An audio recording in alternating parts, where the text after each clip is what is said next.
बहू प्रिया को आदत थी हर काम में शॉर्टकट ढूंढने की, क्योंकि उसे हर काम में आलस आता था। अरे यार, दूध गर्म कर दो ना।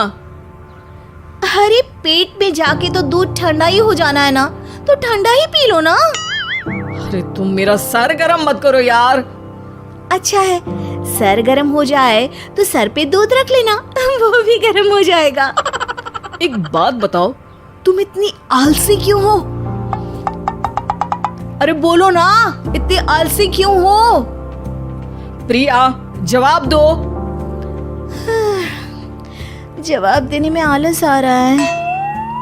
पति वहां से उठ के बड़बड़ाते हुए खुद दूध गर्म करने चला जाता है और प्रिया अपनी आंखें बंद करके सोफे पर लेट जाती है। प्रिया की इस आदत का घर वाले सबको पता तो था ही, अब तो बाहर वाले भी उसको आलसी बोलने लगे थे। अरे बहू सुन ना, एक गुड न्यूज है। क्या माँ जी, आप सब कुछ मेरे नाम करने वाली हैं क्या? अरे बस तेरा दिमाग पैसों में ही लगा रहता है। माँ जी, आपको तो पता है कि मैं गांधी जी की कितनी बड़ी फैन हूँ, और गांधी जी तो नोट पे ही मिलते हैं ना, इसलिए पैसों के अलावा कहीं दिमाग ही नहीं रहता। वैसे गुड न्यूज क्या है? अरे गुड न्यूज ये है कि मेरी कुछ सहेलियां आने वाली है। हैं? ये भी कोई गुड न्यूज है क्या? जब भी आपकी सहेलियां आती हैं, मेरे किसी न किसी काम में खोट निकाल की जाती हैं। हमेशा कोई कमी दिखी जाती है उनको मेरे काम में, और मुझे आलसी बोलते हैं वो लोग। अरे तो ऐसा समझ कि आज तेरे पास मौका है उनकी नजरों में अच्छा इम्प्रेशन जमाने का। कैसे कैसे? उनके लिए खाने की इतनी स्वादिष्ट चीजें बना कि वे उंगलियां चाटती रह जाए। माँ जी, ये तो आप मुझे नया काम पकड़ा रही हो। अरे मेरी सहेलियों से तारीफ पानी है कि नहीं? हाँ, पानी तो है। तो बस जाओ, बन जाओ बावर्ची, लगाओ तड़का, कल शाम को आएंगी वो।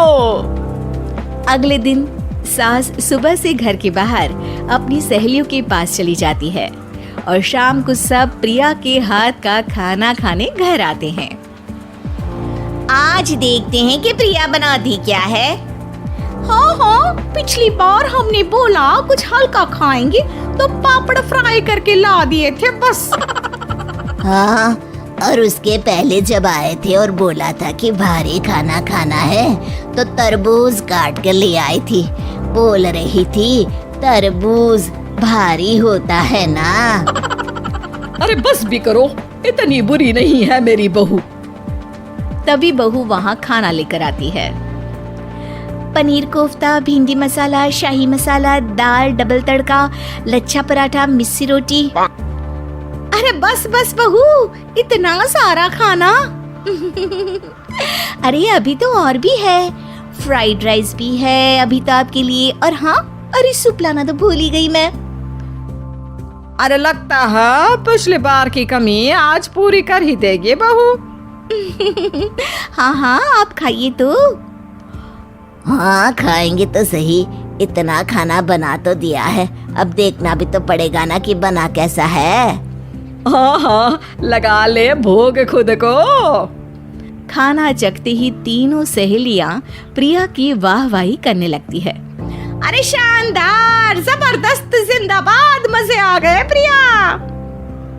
प्रिया की सास भी कमाल है, बहू को क्या जायकेदार खाना बनाना सिखाया है।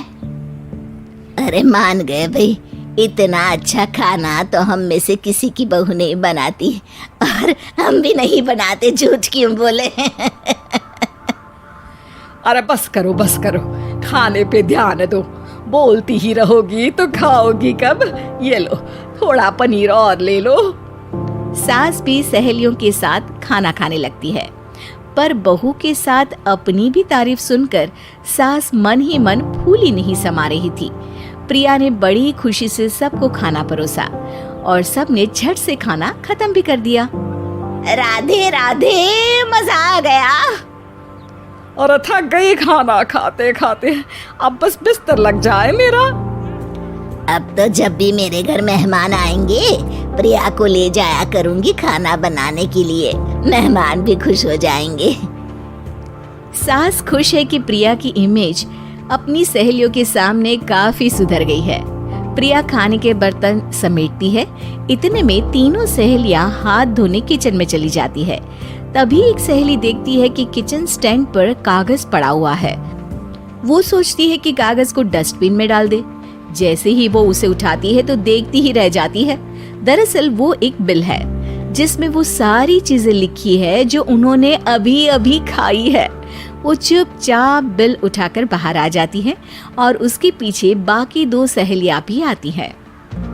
प्रिया, खाना अच्छा बनाया था। सच कहूँ तो बहुत अच्छा बनाया था। थैंक यू, बहुत अच्छा लगा सुन के। हाँ, पर जिसने बनाया वो इतनी तारीफ सुनता तो उसे और भी अच्छा लगता। क्या मतलब? ये बिल देखो, तुम्हारी बहू ने ऑनलाइन ऑर्डर किया था खाना। अरे तारीख तो आज की ही है ना? हाँ, आज की ही है। प्रिया, ये सब सही है क्या?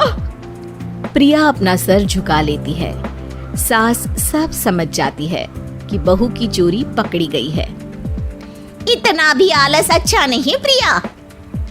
अरे बता ही देती कि बाहर का खाना है। मैं बाहर का खाना खाती नहीं हूँ। तीनों सहेलियां वहां से जा रही होती है कि तभी उनमें से एक मुड़कर कहती है, अब ये तो बताओ कि खाने की रेटिंग बहू को दे या डिलीवर करने वाले को। प्रिया समझ जाती है कि शॉर्टकट लेने की वजह से उसके साथ सास को भी ये बेइज्जती झेलनी पड़ी और वो कसम खाती है कि अब से शॉर्टकट से नहीं, मेहनत से काम करेगी।